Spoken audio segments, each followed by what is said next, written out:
അരുൺ, സങ്കടപ്പെടുത്തുന്ന വാർത്തയാണ്. ഒപ്പം തന്നെ ഈ ദൃശ്യങ്ങൾ, ഇപ്പോൾ പുറത്തു വന്ന ദൃശ്യങ്ങൾ, അത് ഏറെ ഞെട്ടിപ്പിക്കുന്നതാണ്, അസ്വസ്ഥമാക്കുന്നതാണ്. ഇപ്പോൾ നമുക്ക് മനസ്സിലാക്കാൻ കഴിയുന്ന കാര്യങ്ങളനുസരിച്ച് ഇവരുടെ വിവാഹശേഷം പിന്നീട് പലപ്പോഴായി ഇത്തരം പ്രശ്നങ്ങൾ സതീഷും ഒപ്പം തന്നെ അതുല്യം തമ്മിൽ ഉണ്ടായിരുന്നു. അതിൽ കുടുംബം ഇടപെട്ടിരുന്നു. പിന്നീട് ഇരു കൂട്ടരും സംസാരിച്ച് ഒരു ധാരണയിലെത്തിയ ശേഷം, ഒരു സമവായത്തെത്തിയ ശേഷമാണ് പിന്നീട് വീണ്ടും ഒരുമിച്ച് ജീവിക്കാൻ തുടങ്ങിയതെന്നൊക്കെയുള്ള കാര്യങ്ങൾ നേരത്തെ അവിടുത്തെ പഞ്ചായത്ത് അംഗം തന്നെ വ്യക്തമാക്കിയതാണ്. അതുല്യെക്കുറിച്ച് അറിയുന്ന ആൾക്കാരെല്ലാം പറയുന്നത് ഈ കാര്യങ്ങൾ തന്നെയാണ്. അതോടൊപ്പം തന്നെ സുഹൃത്ത് നേരത്തെ പറഞ്ഞ കാര്യങ്ങൾ, അവർക്ക് അയച്ച വാട്സാപ്പ് സന്ദേശങ്ങൾ, അതെല്ലാം കാണിക്കുന്നത് കഴിഞ്ഞ കുറേ നാളുകളായി ഈ രീതിയിൽ ക്രൂരമായ പീഡനം അതുല്യ നേരിട്ടിരുന്നു സതീഷിന്റെ ഭാഗത്തു നിന്നും എന്നുള്ളതാണ്.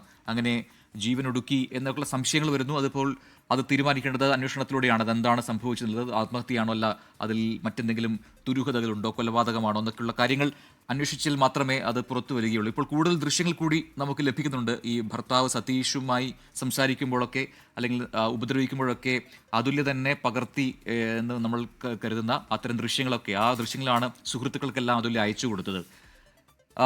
അരുൺ, നമുക്ക് മനസ്സിലാക്കാൻ കഴിയുന്ന കാര്യങ്ങൾ എന്താണ്? ഈ ശാസ്താംകോട്ടയിലാണ് ഇവരുടെ വീട് എന്ന് പറയുന്നുണ്ട്. അത് സതീഷിന്റെ വീടാണെന്നാണ് ഞാൻ മനസ്സിലാക്കുന്നത്. ഒപ്പം തന്നെ ഇവരുടെ മറ്റ് വിവരങ്ങൾ എന്താണ്? ഈ ചവറയിലാണ് അതുല്യയുടെ വീടല്ലേ? ചവറ കോയിവിളയിലാണ് അതുല്യയുടെ വീട്. കൊല്ലം ശാസ്താംകോട്ടയിലാണ് ഈ സതീഷ് ശങ്കറിന്റെ വീട്. ഈ സംഭവവുമായി ബന്ധപ്പെട്ട് ഈ നിലവിൽ ഈ അതുല്യയുടെ കുടുംബം ആരോപിക്കുന്നത് ഈ സമാനതകളില്ലാത്ത ഭർത്തൃപീഡനമാണ് അതുല്യ അനുഭവിച്ചു വന്നത്. പക്ഷേ അതുല്യ ഒരിക്കൽ പോലും ആത്മഹത്യയിലേക്ക് നയിക്കുന്ന ഒരു സാഹചര്യം ഉണ്ടായിരുന്നില്ല എന്നുള്ളതാണ്. കാരണം ഇതെല്ലാം സഹിച്ച് താൻ നിൽക്കും, തന്റെ മകൾക്ക് വേണ്ടി നിൽക്കുമെന്നായിരുന്നു ബന്ധുക്കളോടും സുഹൃത്തുക്കളോടും അതുല്യ ആവർത്തിച്ച് വ്യക്തമാക്കിയത്. അതുകൊണ്ട് തന്നെയാണ് ബന്ധുക്കൾക്ക് അതുല്യ ആത്മഹത്യ ചെയ്തു എന്ന വാർത്ത അല്ലെങ്കിൽ ആ വിവരം ഇപ്പോഴും വിശ്വസിക്കാൻ പൂർണ്ണമായും കഴിയാതെ പോകുന്നത്. അതിൽ ചില ആശങ്കകൾ കൂടി അവർ മുന്നോട്ട് വെക്കുന്നതിന്റെ കാരണവും അതുതന്നെയാണ്. കൊലപാതകം എന്ന ഒരു സൂചന അല്ലെങ്കിൽ ആ സംശയം ബന്ധുക്കൾക്ക് ഉണ്ടായതിന്റെ കാരണം പോലും അതാണ്. എന്തായാലും സംഭവത്തിൽ സമഗ്രമായ അന്വേഷണം വേണം എന്നുള്ളതാണ്. ഇത് ഷാർജ പോലീസുമായി അതുല്യയുടെ സഹോദരി, ഷാർജയിലുള്ള സഹോദരി സംസാരിക്കുകയും ചെയ്യുന്നുണ്ട്. മറ്റൊരു പ്രധാനപ്പെട്ട കാര്യം, ഈ കഴിഞ്ഞ കുറേയധികം നാളുകളായി അതുല്യ നേരിട്ട ഭർത്തൃപീഡനമാണ്.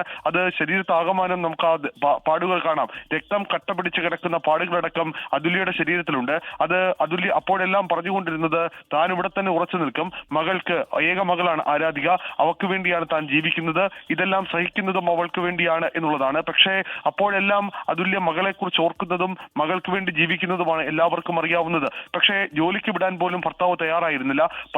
പല തവണ അതുല്യക്ക് നിരവധിയായ ജോലികളടക്കം ലഭിച്ചതാണ്. പക്ഷേ അപ്പോഴൊന്നും ഈ സതീഷ് ശങ്കർ അവിടേക്ക് ജോലിക്ക് പോകണ്ട എന്ന നിലപാടാണ് കൈക്കൊണ്ടത്. അതിന്റെ കാരണം എന്തെന്ന് അതുല്യക്ക് അറിയില്ലായിരുന്നു. അതുല്യ ഇതിനുമായി ബന്ധപ്പെട്ട വിഷമങ്ങളും സുഹൃത്തുക്കളുമായി പങ്കുവച്ചിട്ടുണ്ട്. വീടിനുള്ളിൽ അടച്ചിട്ടിട്ട് ഭർത്താവ് ജോലിക്ക് പോകുന്നു, അത് മാനസികമായി വലിയ ബുദ്ധിമുട്ടുണ്ടാക്കുന്നു എന്നാണ് അതുല്യ പറഞ്ഞത്. പക്ഷേ ആ മാനസിക ബുദ്ധിമുട്ടുണ്ടാക്കുമ്പോഴും ആ പരിഭവങ്ങൾ പറയുമ്പോഴും അതുമായി എല്ലാം തന്നെ അഡ്ജസ്റ്റ് ചെയ്ത് പോകുന്ന അതുല്യാണ് ആ ബന്ധുക്കളും സുഹൃത്തുക്കളും എല്ലാം കണ്ടിട്ടുള്ളത്.